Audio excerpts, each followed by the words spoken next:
I myself have some glazed lemon loaf from, is it Tazo? It is Oh, Tazo. Yeah. glazed lemon loaf. I've never heard, I just love the name. It smells like a bakery, basically, Okay. full of sweets, but it is caffeine free because Okay. I am pregnant, so I need to stay away Oh, from you it. are. How Oh yeah, great. I'm not sure if you knew that or I not. did not know that. Congratulations. Thank you So so those much. prenatal Qigong classes are coming in handy. Yes, I actually was doing the first trimester not too long ago Oh, good. with you and Oh, Hetty. gosh. Well, I want to hear how you're feeling and everything else, but Yeah. let me get my lighting situated here. Oh, how exciting. Yeah, so starting to feel a whole lot better because I'm right at the end of my first trimester. Oh, So yeah. Right. That first trimester is kind of gnarly. yes, it really, really is. Like my sister is having actually a baby, hopefully tomorrow. Oh my gosh. I know, it's exciting. And she's kind of a whiner. I don't mean to like rag on her, I but know. I didn't believe her when she was really, really, really getting into. She's like, it's awful. And I'm like, oh, it can't be that bad. She was right. Yeah. Yeah. Hey, Ben, Hello. how are you today? Lee and I made the mistake of having tea instead of lunch together. A few minutes Yeah, we ago, did. we're both trying to shove a little food in our face at the last second. That's fine. Amber's not sure if everybody can see us and hear us. That's what I So- was about to say. I started the webinar and I see the attendees are already here, but Hi, all. yeah, so Welcome. they can see us all. So I'm glad we were, yeah. So got it started easy just to make sure everything was set up properly, but yes. So Matt, there will be some hand raising later, I do believe, for some of the questions. No, for the Facebook questions, right, Ben? Am I confusing this with something else? If you want to give me some There may clarity. be a time when we say, feel free to raise your hand now, but please don't preemptively raise your hand because we're going to lower them all when the time comes anyway. Yeah, that's what I thought I remembered. Yep, Okay. you got it right. Yeah, we will have questions in the actual question and answer panel. So if you wanted to type your questions in there and I'll help you direct it to those. So not in the actual normal chat like we have, but in the Q&A panel, which Ben will get to those. And then we'll also do some Facebook questions because those will be coming in, which let me go ahead and get that started as well.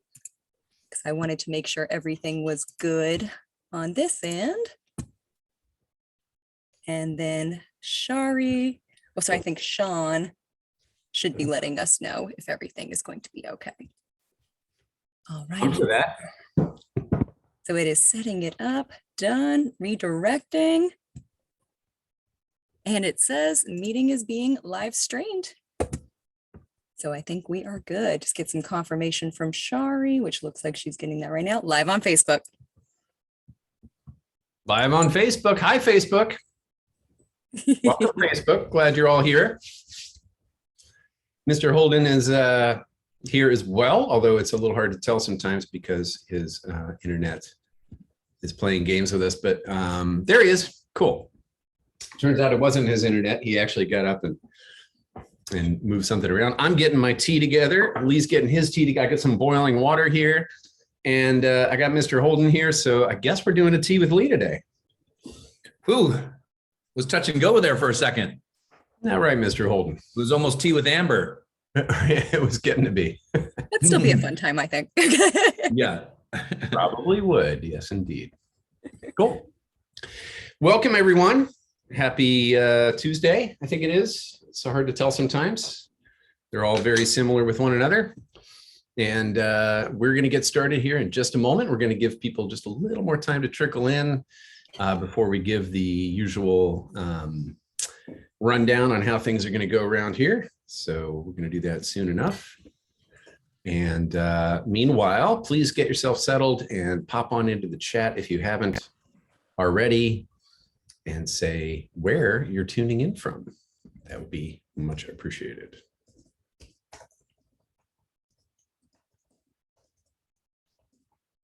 Great. All right. So we've got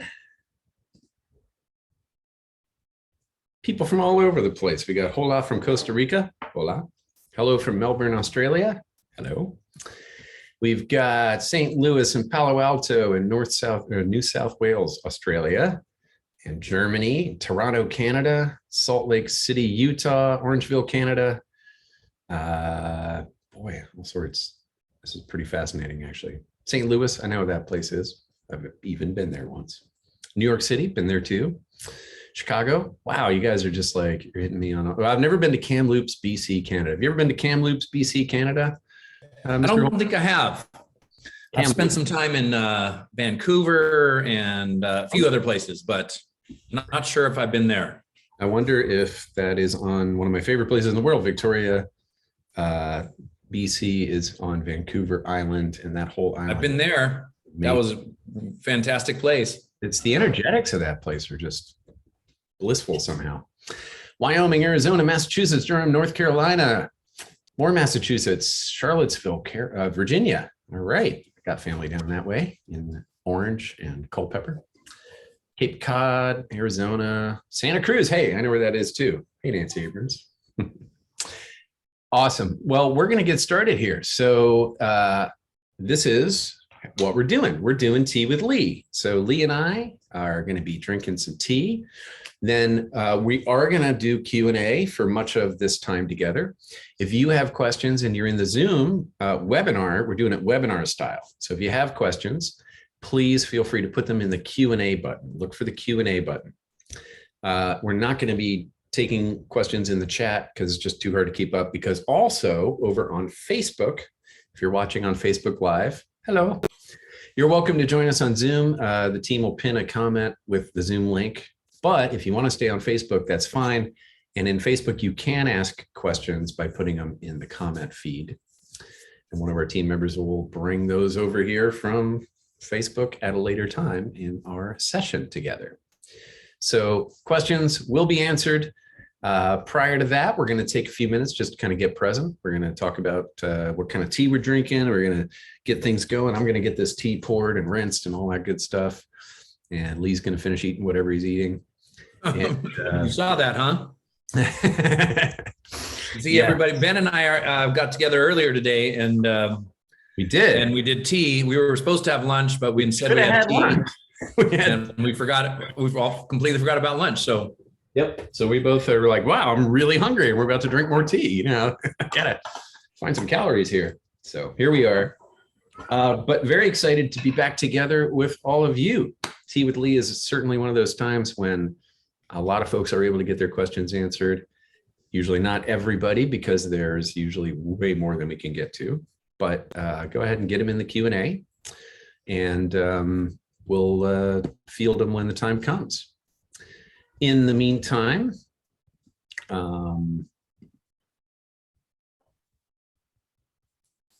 just trying to figure out what's going on here with our Facebook issue. Lives fair to the Holden Qigong group. All right. In the meantime, we're going to go ahead and Zoom link is pinned. So if you're on Facebook and you want to come to Zoom, look for that pinned comment on the live that you're watching now. Mr. Holden, what kind of tea are you going to be drinking today? Oh, today I'm going to drink what I was drinking yesterday, because it's nice and honey-like and mellow, because we've already had so much tea. This one is a tea from my good friend Brian, who lives in Yunnan, China, and in a Bulong village. He married a villager over there, and they grow some incredible tea. He was a Santa Cruz guy, but he was a PhD student doing ecology, and he said, "I'm going to go to Yunnan for 6 months and study this cool ecology of tea culture and this very rich soil that they have, and this really interesting forests right at the base of the Himalayan mountains." And he never came back, really. Well, he comes back for vacations. Right. So I'm drinking one of his teas. It's a delicious 2006 Pu'er. Very nice. Very nice. Yep. I am, for similar reasons to you, that it's late in the day here and there's already been a fair bit of tea. I'm drinking the one that I can drink any time of day or night personally, which is Trinity, which is a very popular my tea. favorite. A lot of people know this tea. A lot of people have ordered it and enjoyed it from Hidden Peak Tea House here. And so usually when we ask people, what kind of tea are you drinking today? Several of you type in Trinity in the chat. So I am with, if that's you today, I'm with you drinking Trinity now. Please, if you haven't, and I notice some people are starting to already, jump on into the chat, make sure the drop down set to everyone and let us know what kind of tea are you drinking today while you're joining us for some tea with Lee. Turmeric, ginger from Simple Truth Organic. Another one, tea time, turmeric, black pepper, unpasteurized honey, and cayenne. Nice one, Sharon, or Shannon. Harney and Sons Dragon Pearl Jasmine. I like a Dragon Pearl Jasmine. And Harney and Sons Lunar New Year. Harney and Sons is popular today.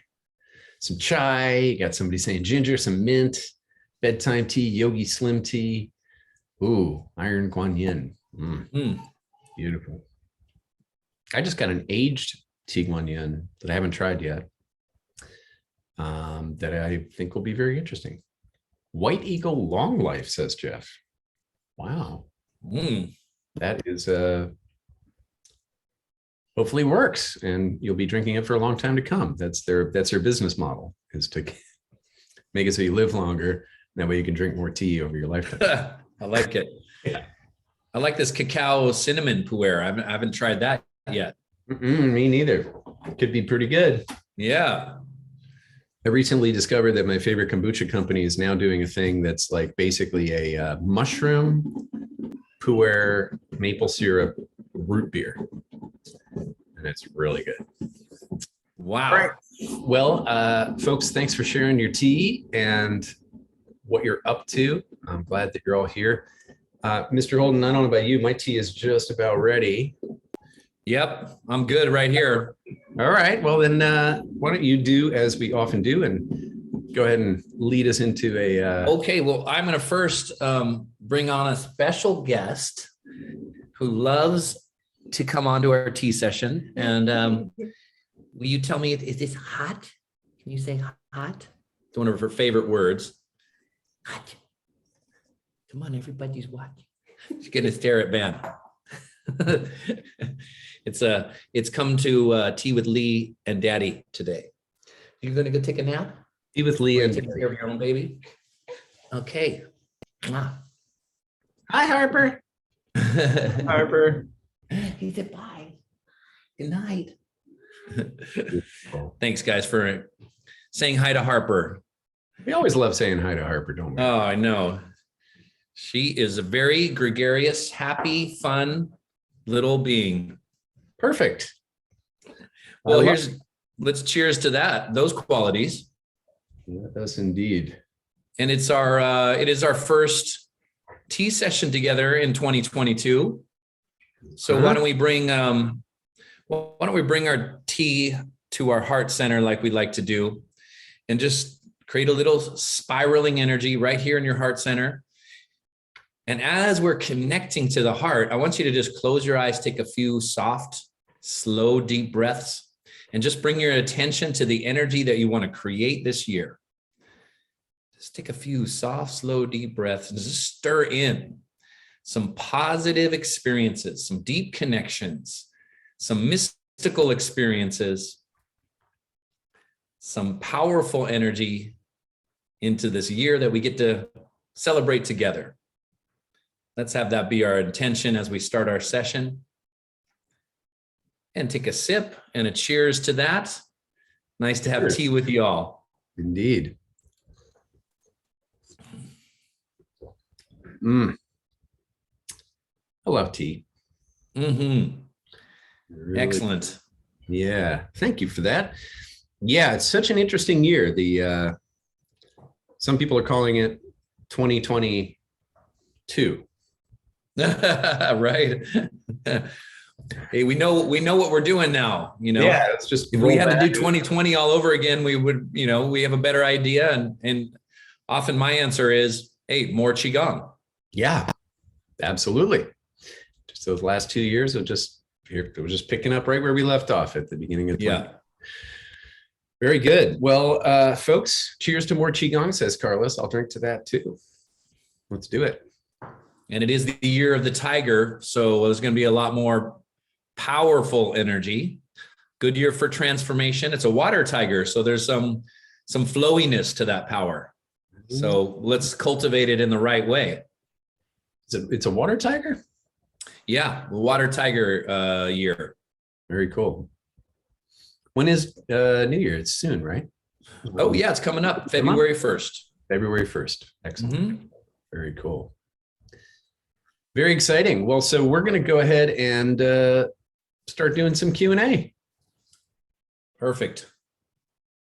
We got a lot of questions starting to pile up. So if you missed the spiel before, here's how this works. We're going to do Q&A here in Zoom via the Q&A button, since we're doing this in webinar format in order to be able to get through a lot of these questions as efficiently as we can. And so if you want to ask your question in Zoom, that's where to do it today.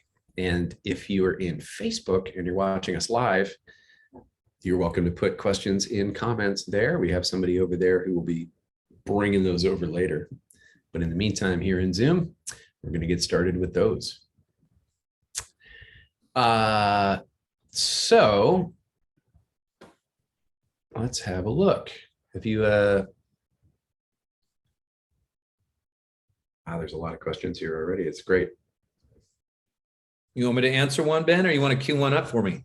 I'll queue a couple up. Okay, beautiful. Noticing a little bit of repetition, so I'm just trying to make sure there's not something going funny here. Why don't we start off with the thrusting channel?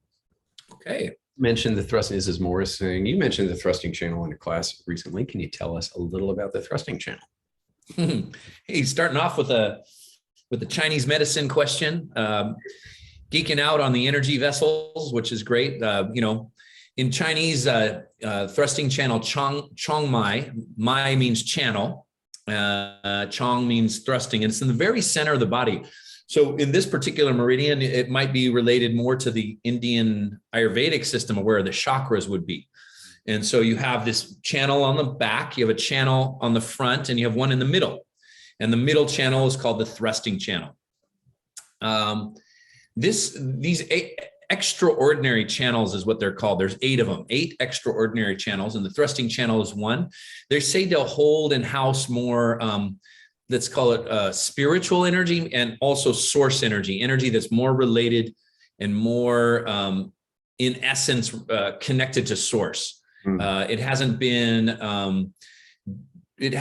transformed by our personal energy yet. It's more in that yuan qi, which means source energy. So that's where it houses, and it moves in the very center part of your body, from, let's say, the pelvic floor to the crown center of the head.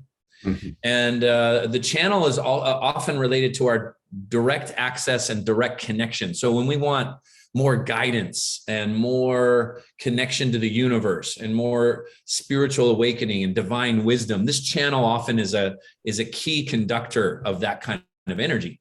And so one of the movements that we did recently was moving energy through that thrusting channel to keep us connected to our higher power and some divine wisdom. And, you know, hey, we can all use a little of that each and every day. Yes. Well said. You certainly could. Very good. Well, that is a comprehensive answer. Well done. Here's a question about standing postures. Someone is noticing a bit of a discrepancy between the standing postures names in the Tier 1 teacher training and then some of the ones that Kelly has used in the master classes. Kelly Baker. Mm-hmm. What's the deal? I guess fundamentally the question. Yeah. What's the deal is that it's Chinese medicine and it's Qi Gong. Yeah. And it's an art as well as a science. Yes, indeed. But sometimes different teachers call them different names. For example, when we're holding a posture with the arms low like this and round here, sometimes it's called lower embracing the tree. Sometimes it's called, and it's a Chinese name, Wu Qi, which means emptiness. So kind of like a standing posture where you're emptying your mind and standing like a tree. So there's different teachers call these postures different names. And it's the same with flows. I had the privilege of traveling and teach and getting taught by many different masters. And I saw this frequently, where a posture would be called one thing by one teacher and another thing by another teacher. Sometimes postures are just named, or a movement just named very clearly, holding arms by lower abdomen posture. So it was just like that way you could tell exactly what you're doing. Sometimes it's called embracing the tree, lower hand position, or Wu Qi, or things like that. So there's going to be some different names, and maybe there's some nuances. Maybe, holding the golden urn, a posture like this might be, somebody changes the position of the hands and now it's holding the divine energy of the universe. And so the intentions what is important, and the way in which we're cultivating the energy. Yes, the names of movements can help us to connect to the energy of it. But when you're holding Qigong postures and when you're doing flowing sets, try to connect to the essence of the energy that movement's conveying, because we are speaking an energetic language, a language of the body. It's a kinesthetic felt sense in the way it communicates to us. Mm-hmm. Yeah, it's so interesting. The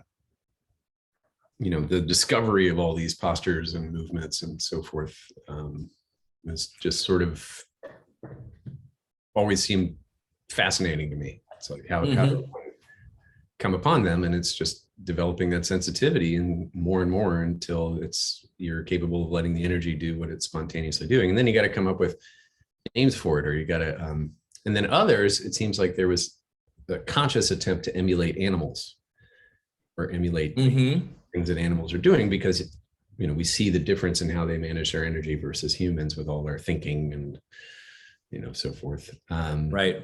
It's very interesting, sort of which were more revelatory and which were more taking that Taoist approach of kind of figuring out how the animals are so much more energetic and instinctual than we are. Yeah. Here's a fun question. Lisa's asking, how do you keep positive in your career? Yeah.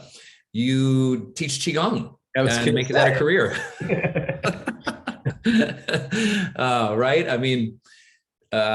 I wish we could all have careers that were inspiring and connecting and community building. I just feel so blessed to be able to teach this practice that was once, my hobby, became my passion. You can't teach Qigong as a career because you just can't make a living doing that. To me, is saying, well, my priority is I value something more than just making money. Sure, money's needed. And the value that I get from it is these other things. And it just kind of resonated with me on that level early on, and it just continued to grow into it and figure out ways I could teach it to people. And, whether it was a PBS show, a DVD, all the work that you and I get to do, Ben. So there was that, following that passion, which I think is a really good recipe, because I'm trying to teach this to my children too, like what the different kinds of value.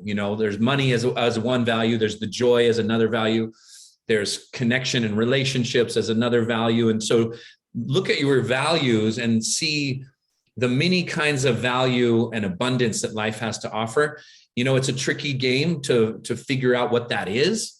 But when we're following our hearts rather than our heads, or some kind of combination between heart and head, and getting these to communicate, all of a sudden there's a lot more joy into our professions. What was the original question, Ben?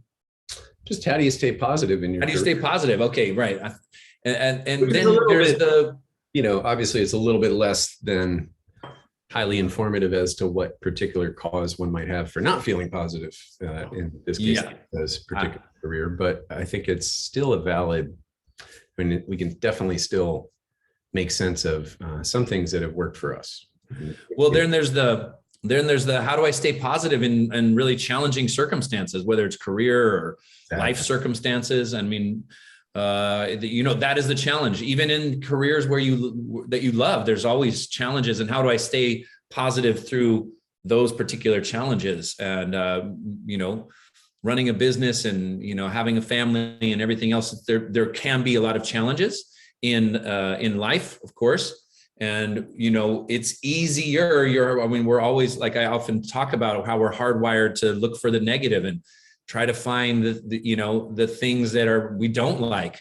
And so it's really about putting conscious attention into what we want to create, what we're excited about. And then when we have positive experiences, to really hold those as treasures so that we stitch them into the fabric of our energy systems more and more and more. And that can be writing down at the end of a day all the things you were grateful for, so that your mind starts to look for those things that we like more and more frequency, rather than discarding them. Yep. Yeah. It's such a tricky thing, is that, it's when we are always kind of hardwired to look for trouble, look for threats, look for things like that. It was very difficult, but the practice of looking at and calling out and writing down or talking about the things that you're grateful for, no matter how crappy most things are, there's a lot to be grateful for. And and that it's just that thing that what you focus on grows. And so the often when we're really tied up in knots about the negative part of what it is that we're doing, the pathway to a change in career doesn't really emerge very well.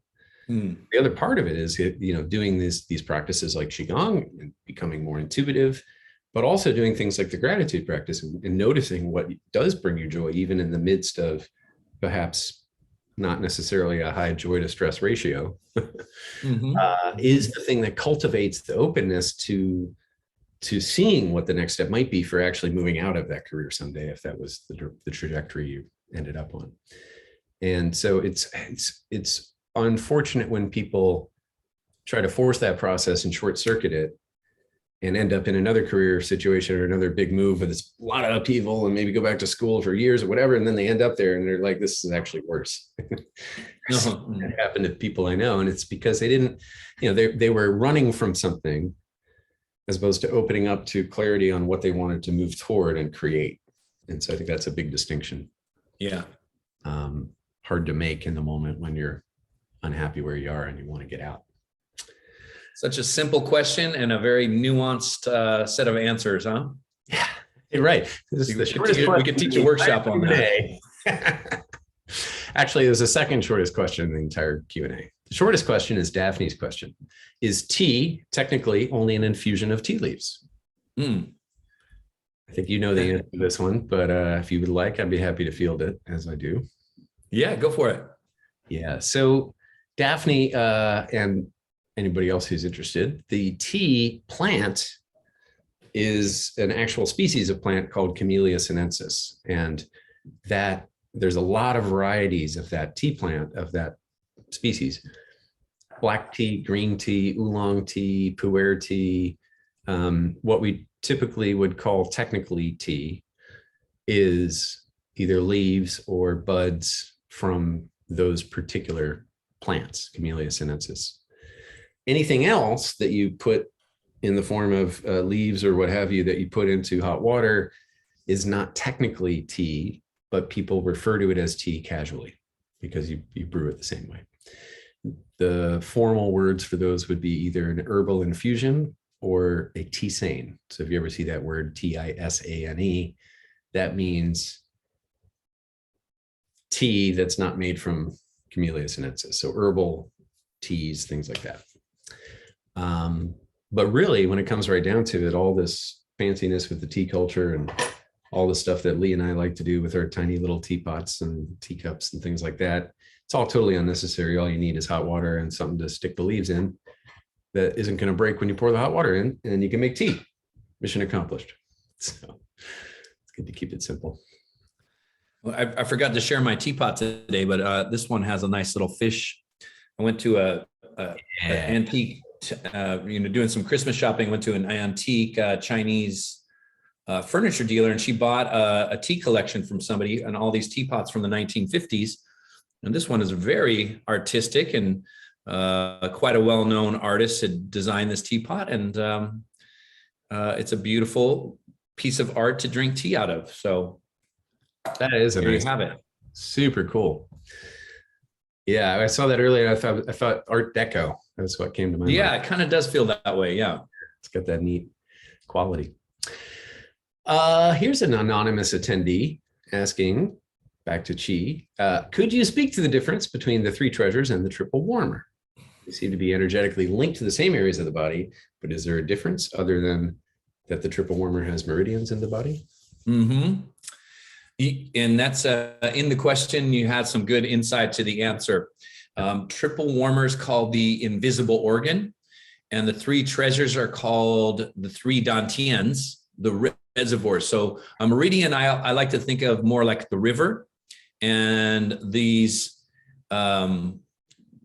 three treasures, the dantians, think of them more like rivers or like the sea.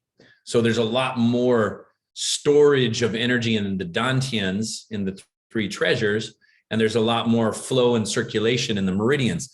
And the triple warmer and the relationship to those three dantians might be the pathways in which those three centers of the body communicate.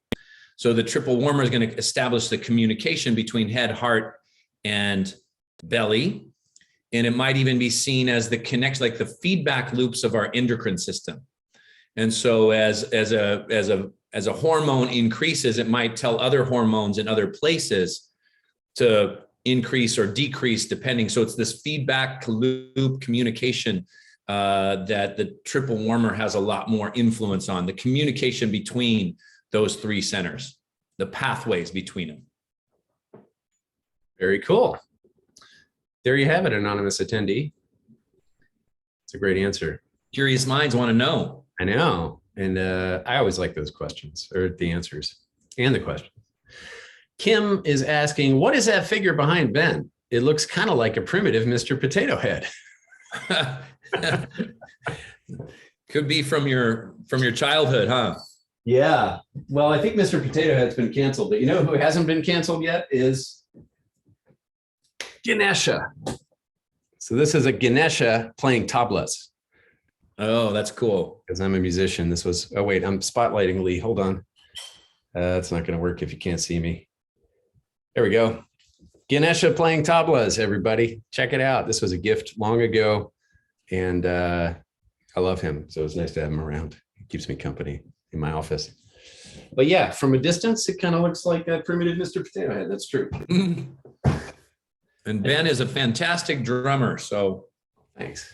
yeah. I should get some glasses and a fake mustache and a little mini hat to put on it and go full Mr. No, there we go.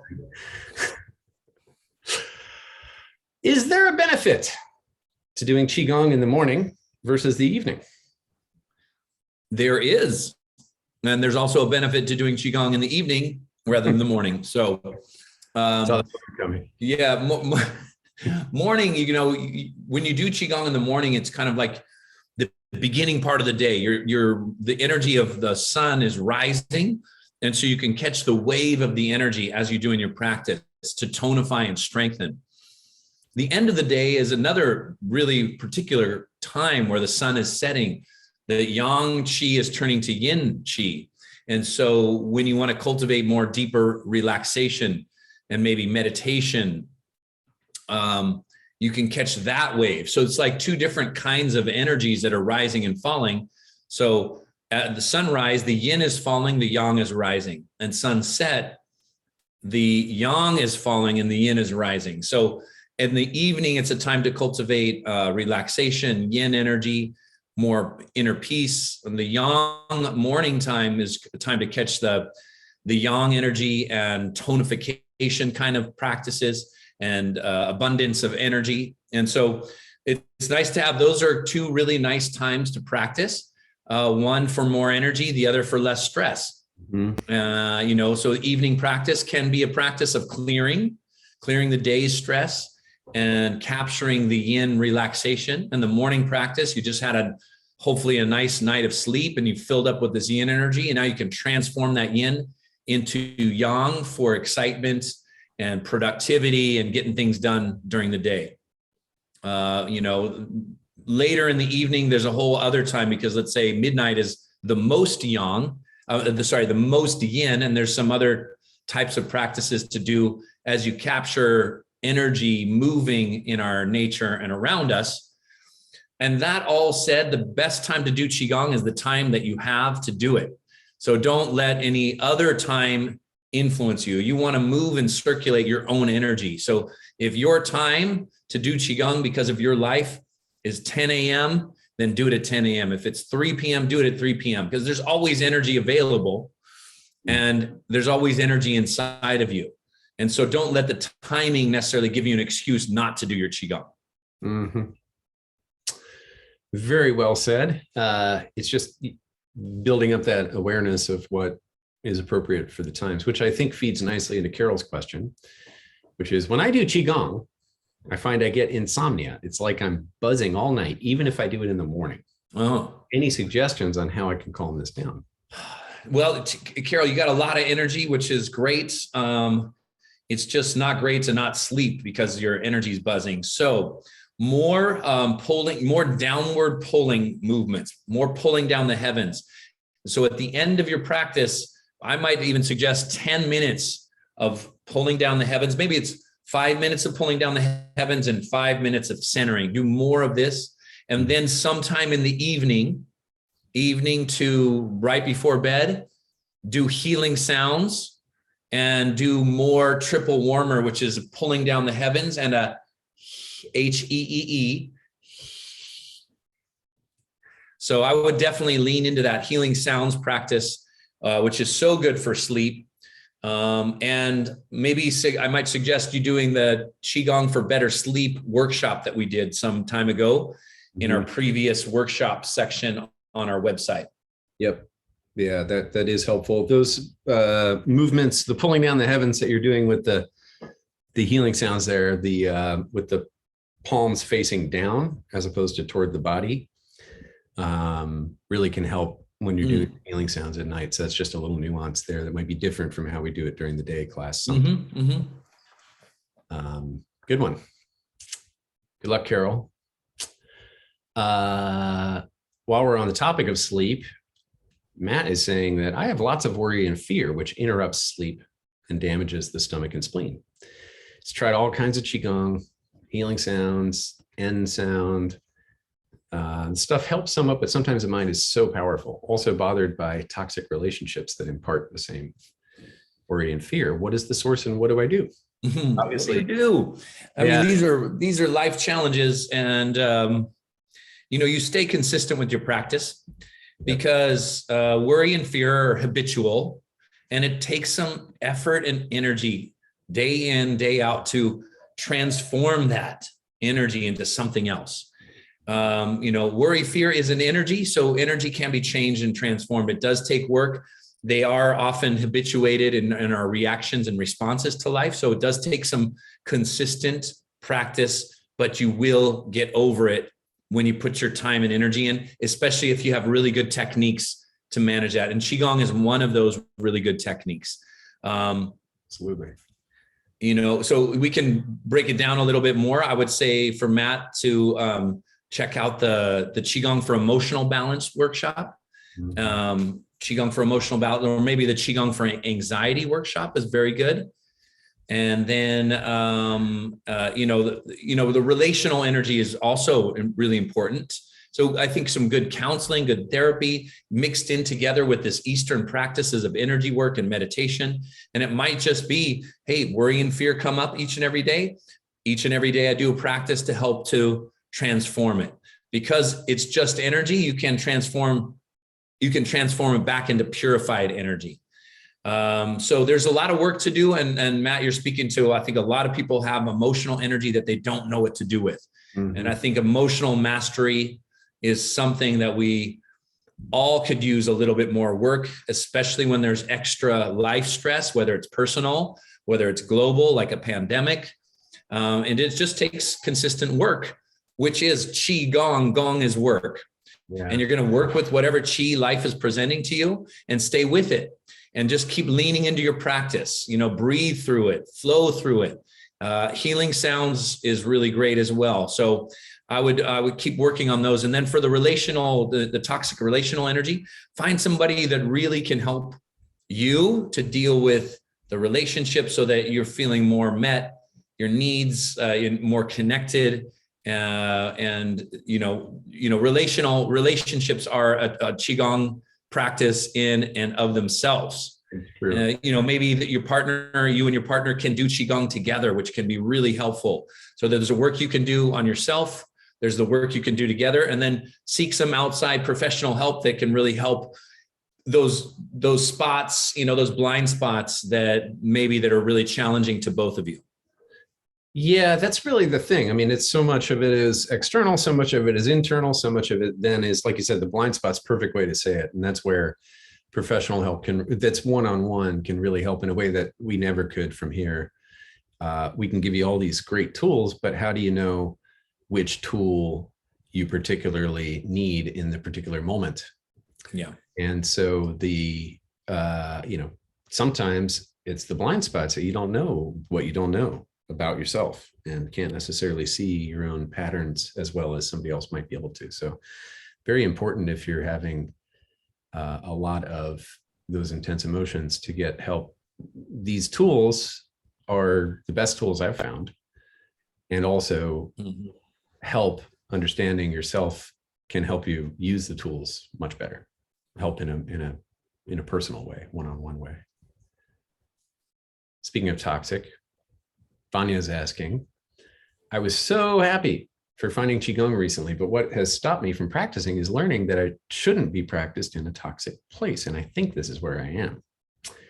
How do I know for sure? Is there a way to check if there's toxic energy around? And what to do if practicing outside is not an option? Should I just wait until I move out to a different place, or?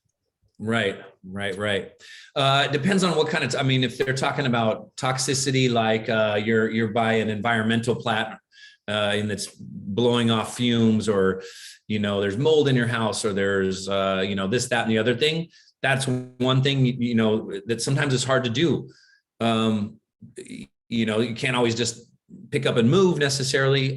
If it's toxic energy from, like the previous question, because there's some challenging relational energy, and there's something very specific to work on, then that's the work to be doing at that time.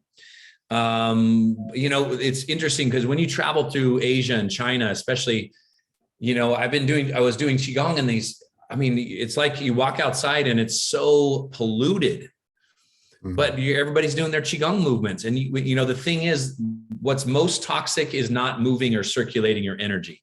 And so stay with your practice, keep moving and circulating your energy, keep getting your mind into the right place and get your heart in the right place, because the toxicity of internal mental stress and negative self-talk can be huge. And so if we clear and we can continue to work on our own thoughts, our own mental processes, our own emotional energy, our own physical movement practice, we're doing such a big part. We're doing our part. And we're really taking power, control of where we do have power. And then we really got to learn how to relax where we don't have power. We relax into circumstances where I'm not going to just keep butting my head against the wall because I can't do anything about it. And so those are the kind of questions that we might have to ask. And maybe sometimes the answer is, hey, I just need to move locations. I need to get out of this circumstance. And that might take a little initiation and effort to do that. And that might be the right answer for some people in certain circumstances. And then in other circumstances, we really take charge of our own energy. And that's a very personal choice and practice. But first and foremost, we get control of as much as we can of our emotional energy, our mental energy, really work with that, our physical Qi and life force energy, work with that. And then you've done such a big part of that empowerment and gathering your resources. Yes, indeed. Yeah, it's a little different if it's, you're living in a house that's infected with mold and breathing deep is problematic versus if you're living in a house that's infected with people who are problematic and you have bad chemistry with. So, but yeah, either way, sort of getting into your own energy space is very powerful. A couple of questions around practice. So one is, how do I get the most out of my practice when I attend the Zoom classes, as well as have several videos and healing sounds course, et cetera, in the media library specific to my needs? This is Tina. What's your recommendation for how she can? Yeah.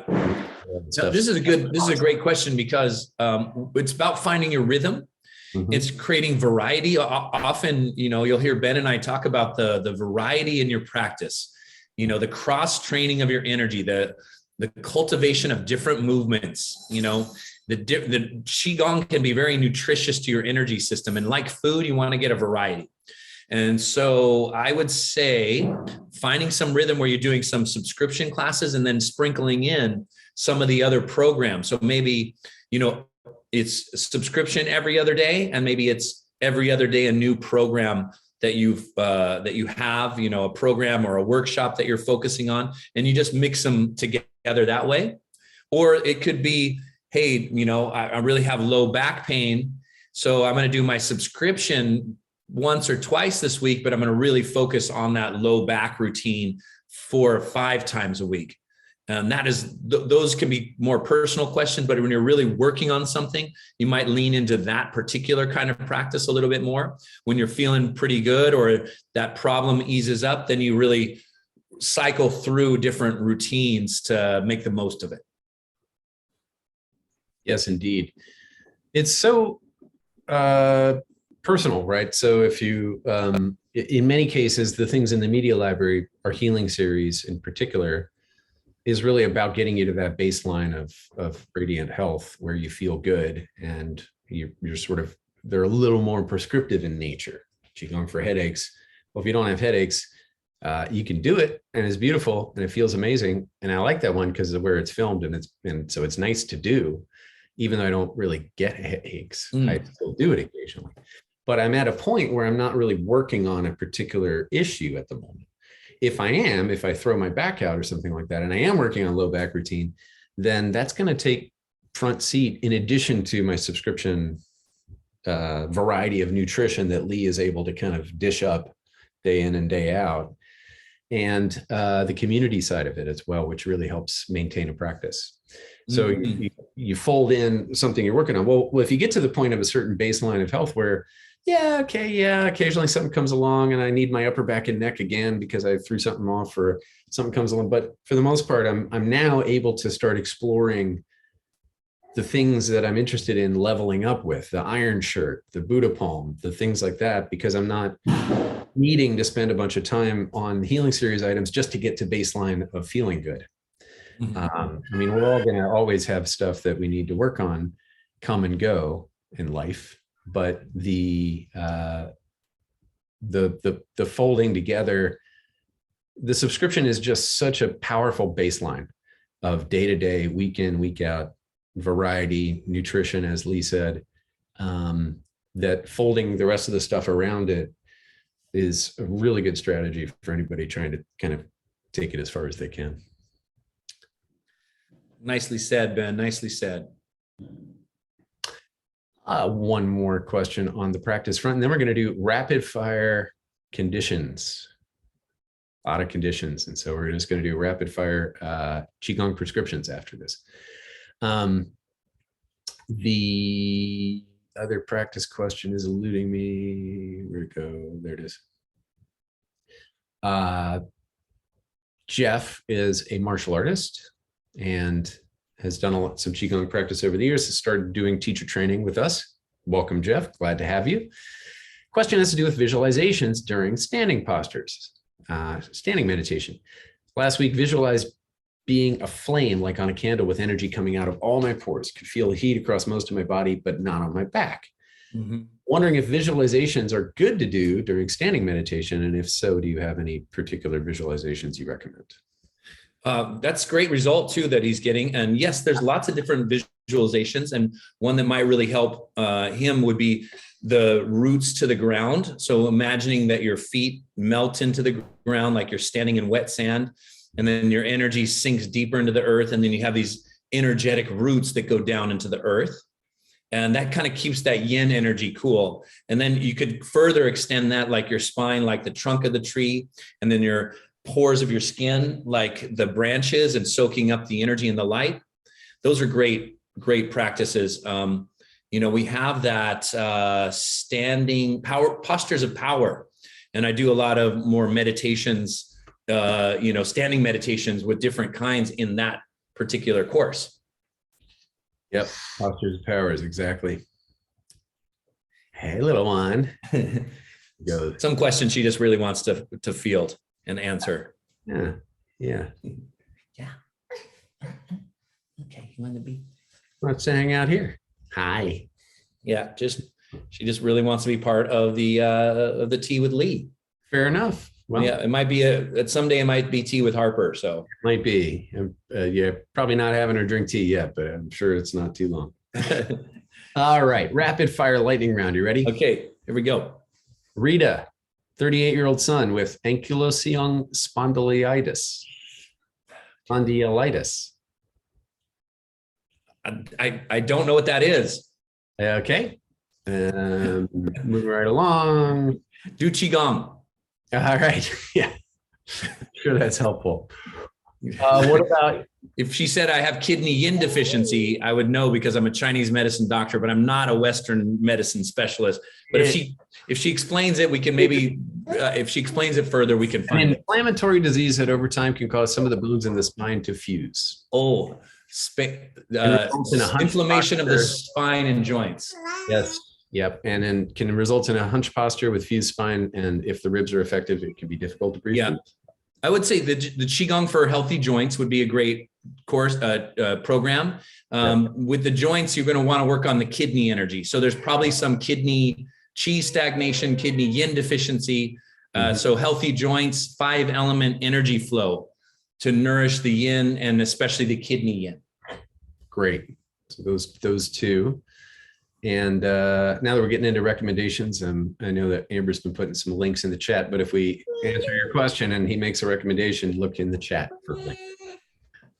So 5 elements, energy flow, and healthy joints. Thank you for that. Tomoyo, what would be your recommendation for someone with autoimmune disease? Healing sounds or other exercises? And exactly right. Healing sounds and other exercises. Healing sounds great. Yeah. Harper just punted a fork off the table. It was a pretty good soccer kick. Yeah, it was a very good soccer kick. Yes, healing sounds. And then we're going to want to work on, we did the Qigong for a healthy immune system workshop. And what we're talking about is how do we lower stress? Because stress is often that root cause that creates that hecticness in the immune system, that mismanaged energy and information, because your immune system designed to understand what's you and what's a pathogen, what's not you. And so in autoimmune issues, often the body's immune system's getting a little confused and saying, oh, that part of my body, that's a pathogen. I'm going to attack it and try to get rid of it. And that often is rooted in stress, because the chronic stress, it can be chronic low-grade stress, often creates that confusion or that hyperactivity, hyper awareness. It's like almost like an overreaction to particular circumstances. And stress is that way because stress is very important part of our nervous system, where your life is being threatened and we go into that sympathetic branch. But most things in life aren't threatening your life.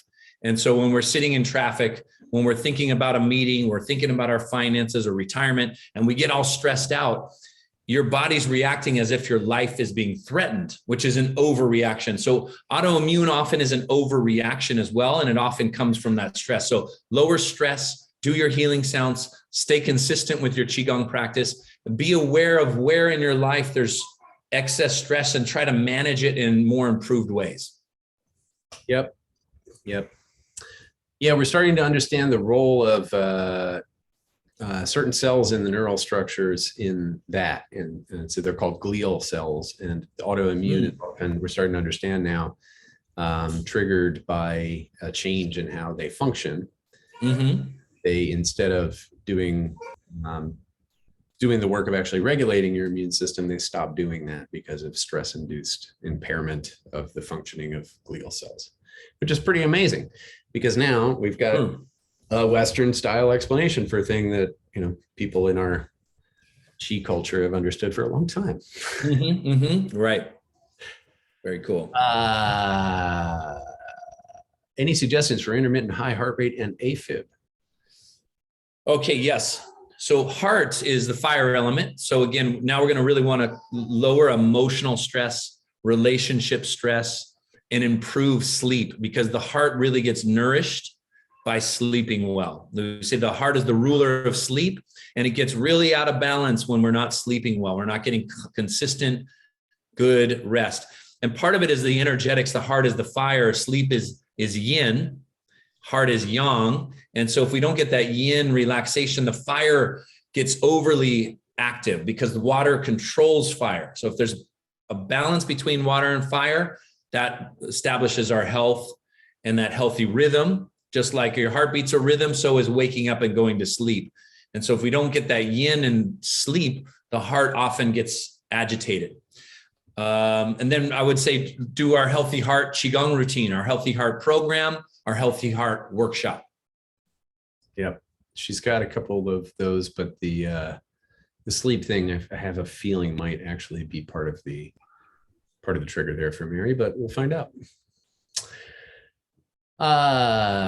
Denise had COVID a few weeks ago. Feels mostly better, but something isn't right in the chest area. Lungs sound clear according to the doc, but went for an x-ray. Any particular breath work or Qigong practices to focus on? You did say it. I think breath work is great. I know a lot of the folks in the breathing breath work course are finding a lot of benefit with those kind of post-COVID symptoms. So breath work, we have the Qigong for better breathing. We have the Qigong better breathing workshop. I would start there. At some point when we have that course that we're in the middle of right now come for sale, I would do the breath work course. James Nestor's book called Breath is a great resource as well. And then yes, healing sounds fantastic. Do those in the evening, clear emotional stress, and really get some good solid sleep and rest. Yep. Excellent. Next up, any advice for thyroid nodules? Thyroid nodules. Okay, thyroid. I always sometimes get thymus and thyroid confused. I'm like, oh yeah, that's right, this one. Thyroid. It's so right here is the end of the kidney meridian, right under the collarbones, and so the endocrine system connected to kidneys and the triple warmer. So both of those are really related. And kidney 6 is a very good pressure point, acupressure point for the thyroid, because kidney 6 is said to rule the throat area. And kidney 6, funny enough, is on the inside of your ankle bone. You could Google it and just massage it. Then kidney exercise, especially the fountain that brings the energy right up through the throat area and nourishes that. So you're going to want to work on your kidney meridian, kidney energy system, the water element. Healing sounds are going to be great. And then that pressure point. Excellent.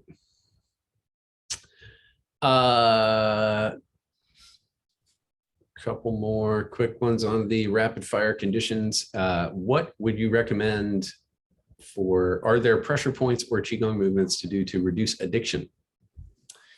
That's a great one. We were talking about this in a previous Q&A, and what I was talking about is that, we all want to feel high in some level or sense. We want to feel elevated emotionally. We want to feel inspired mentally. And often where people go are substances, and to give that quick hit of elevation, but no follow through with a sustained practice from the inside out. And so I like this idea of substituting. So instead of, drinking alcohol, we're going to do our Qigong practice. We're not just saying, hey, stop drinking alcohol or whatever substance it is and don't replace it with anything else. That Qigong practice helps you to elevate, bring your energy up from the inside out rather than the outside in. Mostly we're going to focus on the heart and the heart energy, the emotional heart, as well as the physical heart, but really the emotional heart. Qigong's I would say Qigong practices like 5-element energy flow would be a really great substitution. for that addictive behavior. I might create a prescription of addiction would be 5-element energy flow in the morning and healing sounds at night. Nice one. Nice one. All right, we've got a, where'd it go? There it is. There are actually multiple people asking about flying. Flying on airplanes. What do you recommend that people do before, during, or after in order to mitigate the effects of those god-awful airplanes? Well, I thought you were talking about the flying Qigong movement. Yep, that was I still haven't figured out how to use that to get from let's say California to New York, but maybe someday we'll have a Qi plane. No, I've done a lot of flying in my day, traveling and teaching. What I do is I do a Qigong practice, a solid Qigong practice before I go on the plane. Sometimes that's a practice at home. Then when I get to the airport, if I have time and I'm waiting around, I do another quick, short practice. While I'm flying, I do breathing exercises, kidney breathing, especially if I can, if I don't have somebody sitting right next to me, or if I know the person right next to me, I do spinal cord breathing. I do dog wagging the tail. I do try to do little Qigong movements. You can do knocking and some Qi massage kind of things. Then most important is when you arrive, before you have a big meal, do a Qigong practice with a warm up, a nice solid warm up, stretches, and a few flows. But it's that warm up and stretching that really helps to purge off and clear and create improved circulation after a flight. Great. People love that. Yeah, it can get pretty intense depending on how long it is, of course. All right. Well, folks, we are going to have a little visit from Amber, who is over in Facebook land and has pulled together a bunch of questions with the help of Sean over in Facebook. And Amber, why don't you take it away? Let's see what you got. All right. Thank you so much, Ben. All right. Let's see. We have got Tracy, and which I think we get this question quite a lot. Any plans for in-person retreats or workshops in the US for upcoming events this year? Well, Ben and I were just talking about that, and we would love to do that. We would love to do that, and we will eventually, and we may absolutely super, super glad we didn't do what we were tempted to do 6 months ago, which was plan something for right about now, because it would definitely have been canceled. So we're just rolling on intuition, and the intuition hasn't yet said now's the time to put that into motion. So when it does, we will. Mm-hmm. Yeah, Not to will. We'll be back to live and in person, and we love it. We love getting everybody together and practicing in a room full of practitioners and like-minded people and giving everybody a chance to get to know each other in the community. We love doing it, but it's just haven't gotten the go-ahead from the internal source yet. So soon, and then it'll be great. Together. We hope. It's going to be so good when we do. I'm so looking forward to it. All right. So John wants to know, what is the best thing to do when my mind is too busy to meditate? John, that is a great question. And a simple answer is Qigong, because now you're doing a moving meditation. Now your body's in action. Now you're circulating energy.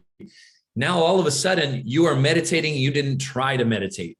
And so, that's really can be quite helpful, is to get your body moving, clear tension and tightness. And if you try meditation, seated meditation, after you do Qigong, after you do a Qigong practice, is going to be much more effortless. So try that. We have mindfulness in motion. That's a great meditative flowing set of Qigong movements. That is a good one. I think he would enjoy that one. All right. So Marla, she did your inner smile meditation today, and she imagines it really helps the cranial ear. Is there any other practice which you would recommend that would help with the cranial ear? That is a good question. So let's see. I'm thinking wisdom Qigong, that workshop. We put a lot of energy around these areas of the head. The points around the head are the gallbladder meridian, so you can massage this area. You could circulate energy, and Qigong in general is going to be very helpful. Exercises that pull downward, like pulling down the heavens and centering, were going to be helpful. The ear is related to kidneys.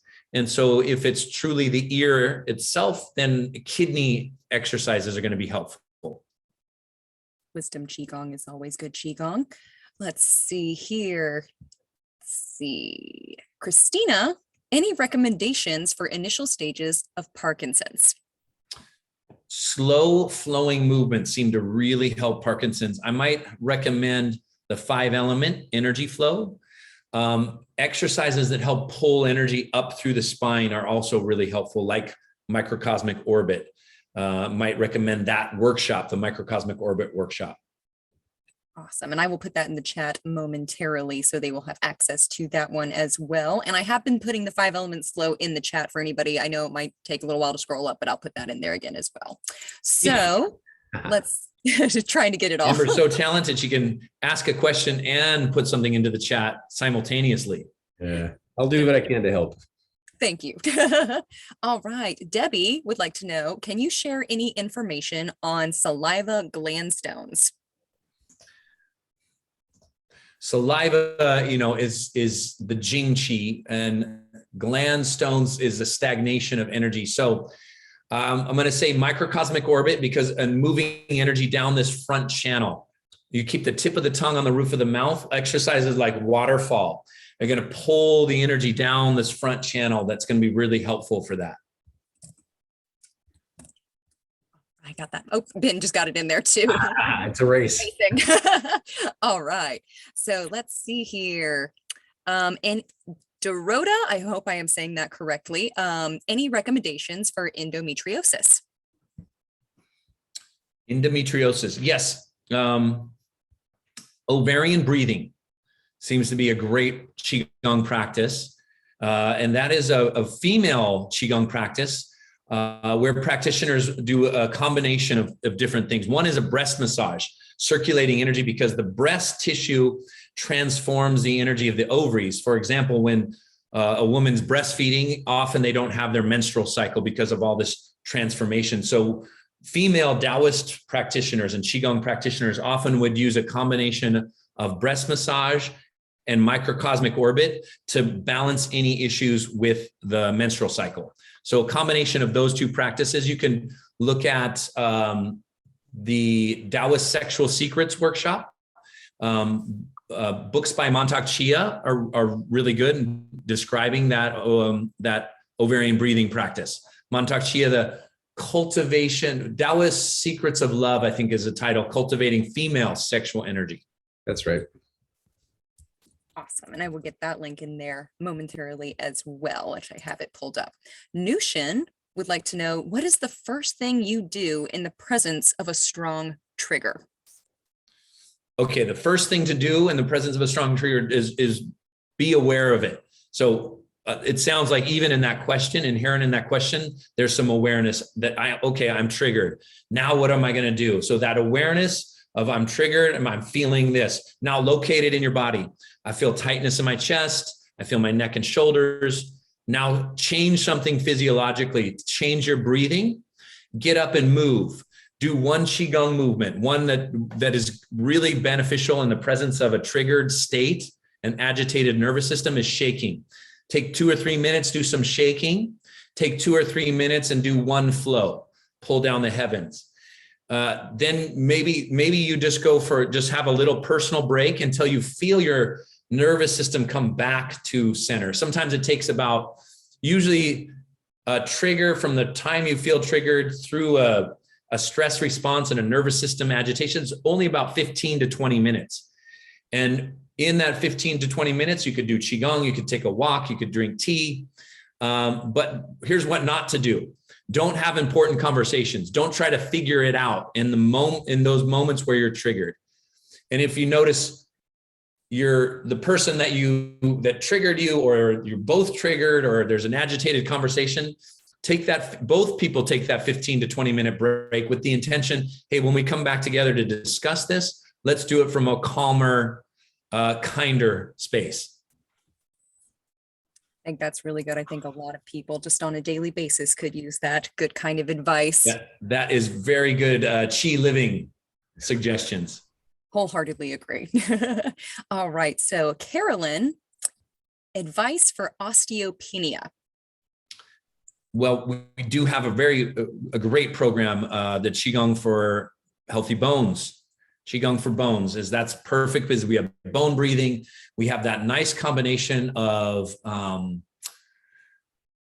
weight bearing exercise. That's the word I'm looking for. And activation of the bones with like a very specific kind of shaking where you're knocking the heels into the ground, and kidney exercises, which control the joints and the bones. Awesome. And I just got that link in there if they are interested in that as well. Okay, so another one from Analikia. What is going to happen if I can attend the introduction to the program that calls a set for tomorrow? I don't feel very well enough to talk, not sure what to expect from attending.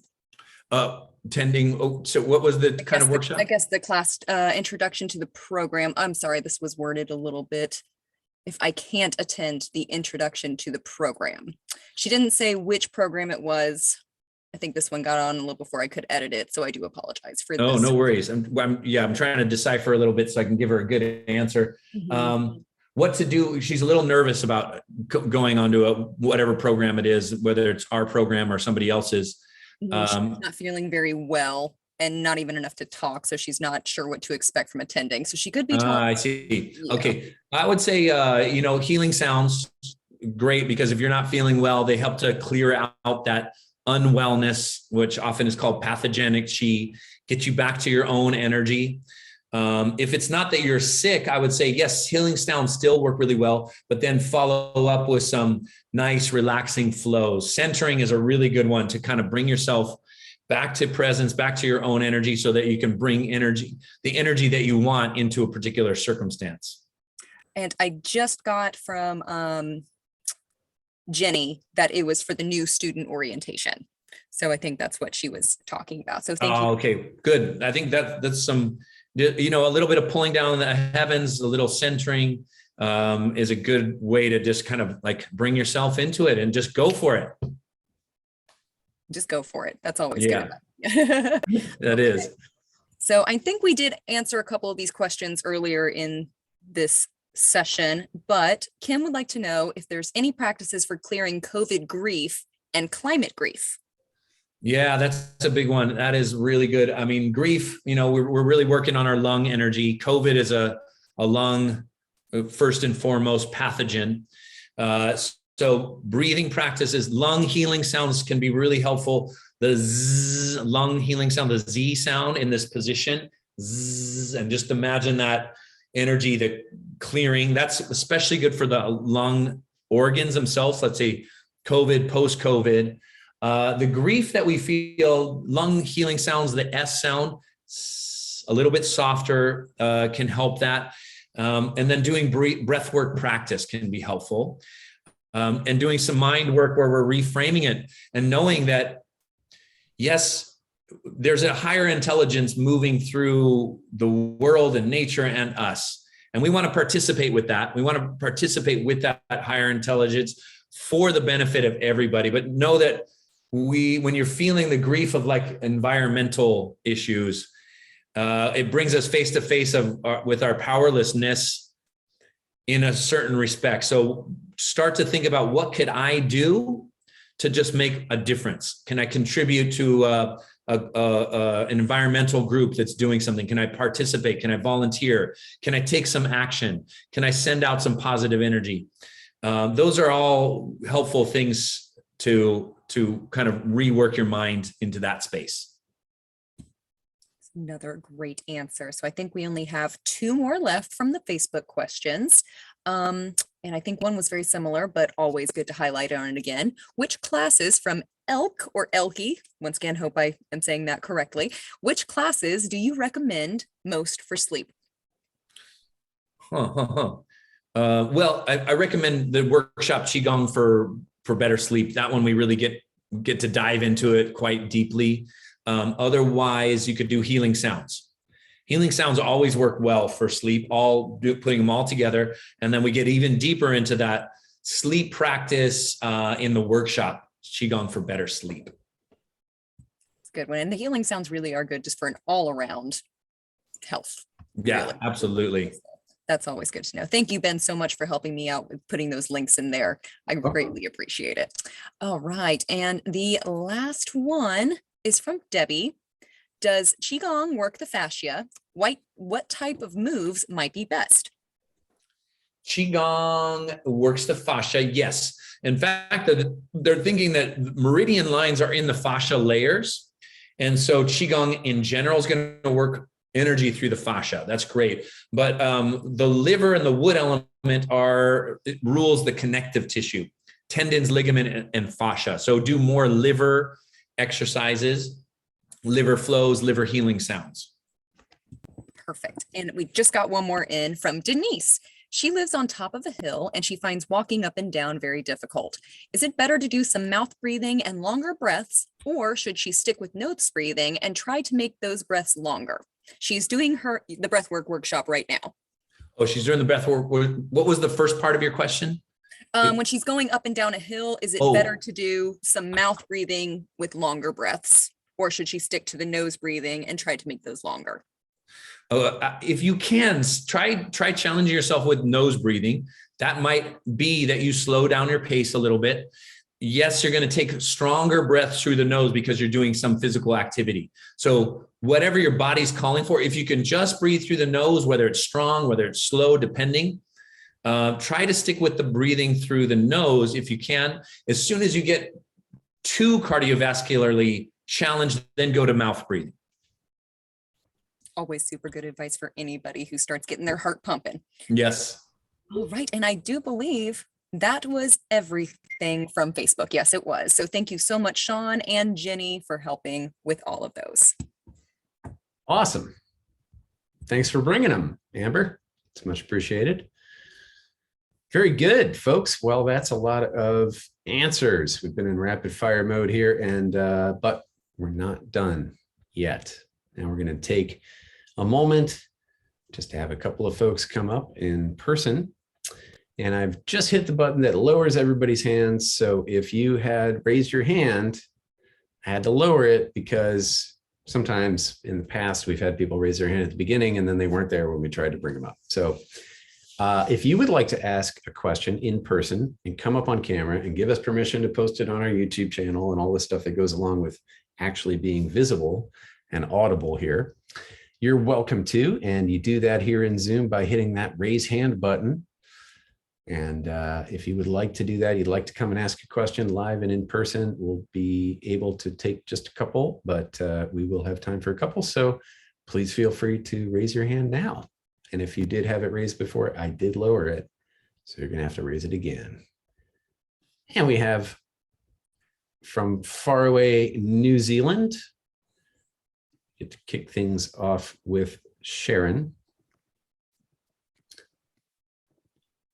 who will be coming in just in a moment. There we go. Awesome. Here we go. Yes, indeed. Hey, Sharon. Hi, Lee.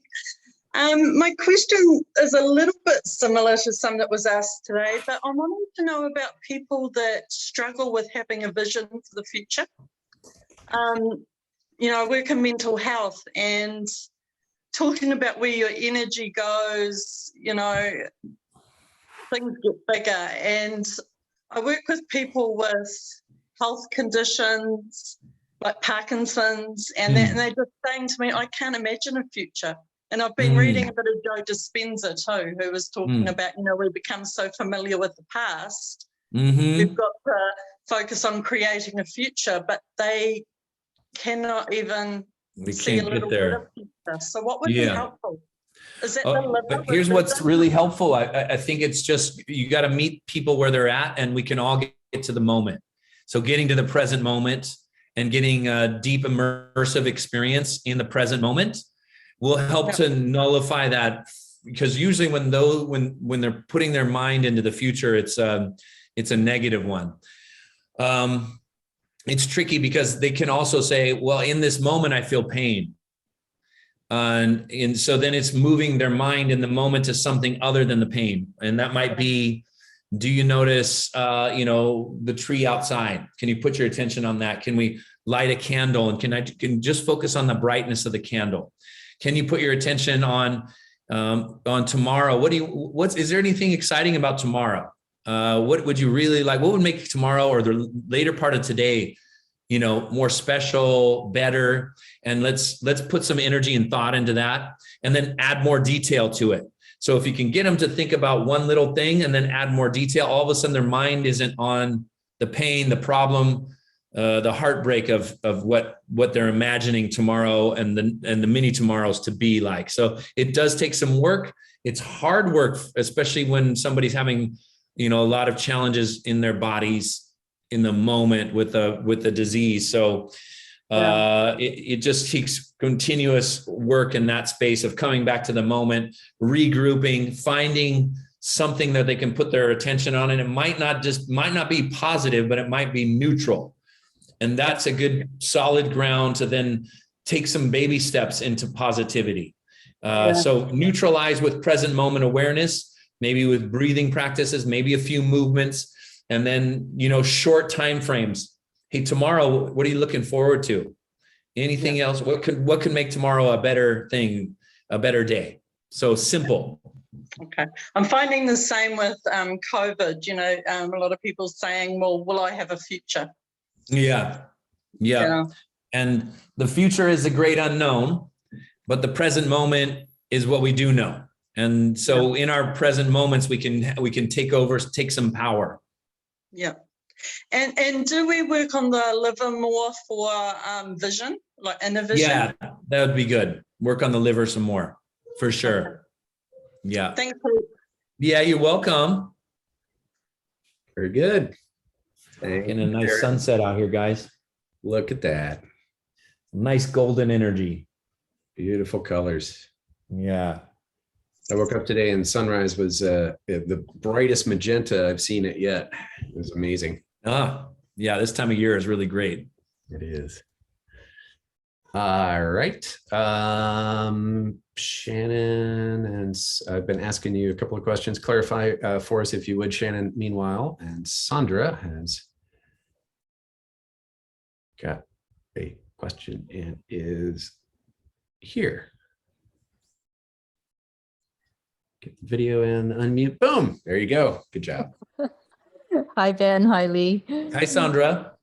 Question about when there is a really evident energy block. What are the indications for encouraging chi flow in the natural flow or dredging the channels? What are the indications for either? Okay, you could do both, but I would start with dredging the channels and clearing, and then going into those more tonifying exercises. That combination seems to work really well.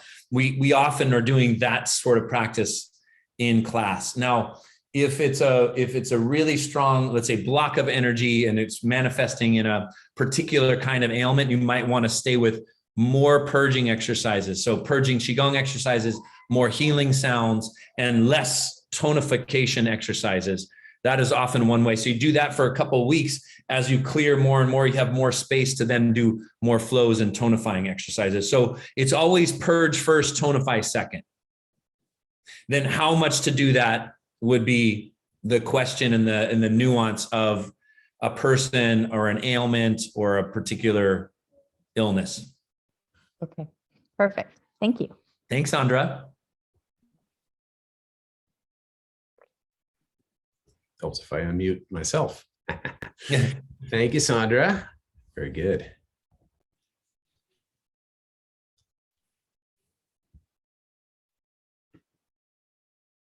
Next. Okay. Interesting. Next up, we have Linda.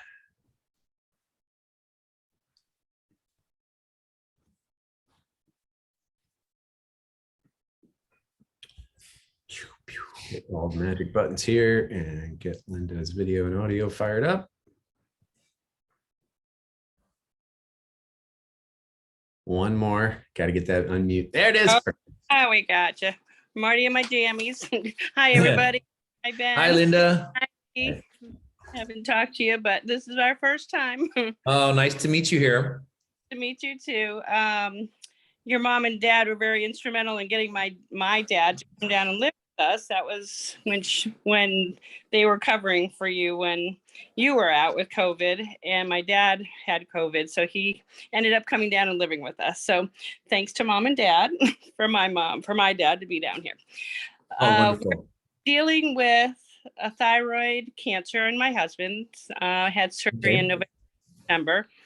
And they're going to be doing the radioactive iodine in a few weeks. So looking for some clearing of radiation. You guys never talked about radiation.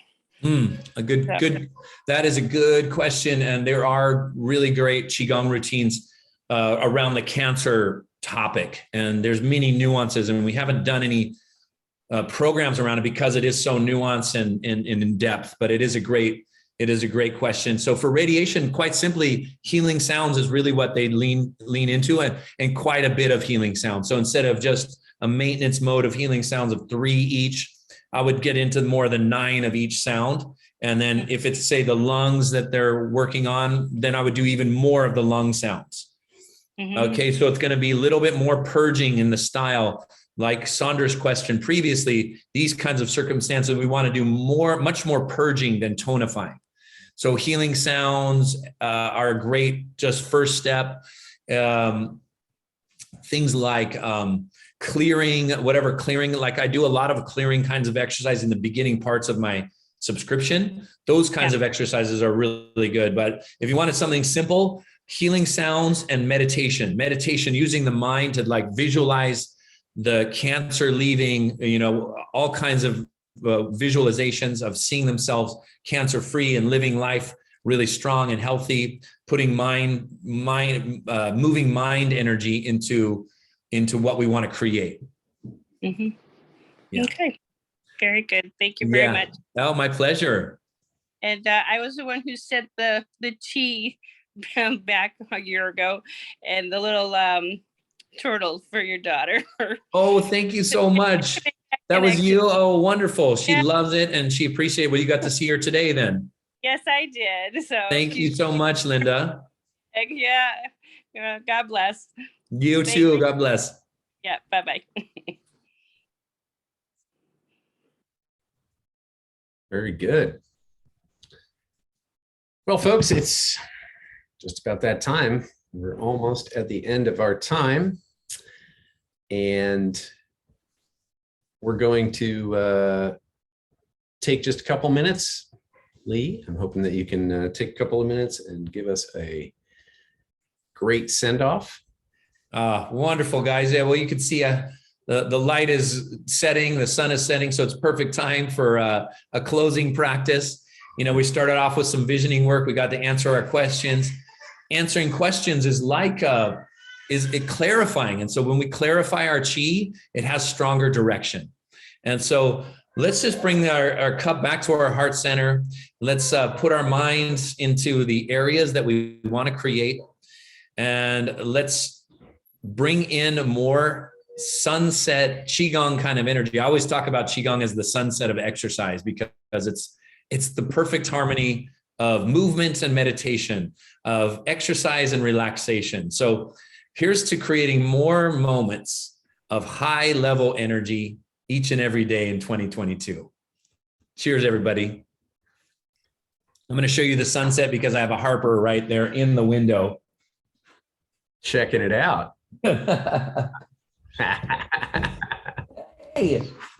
Hi, Harper. Hey, bye-bye.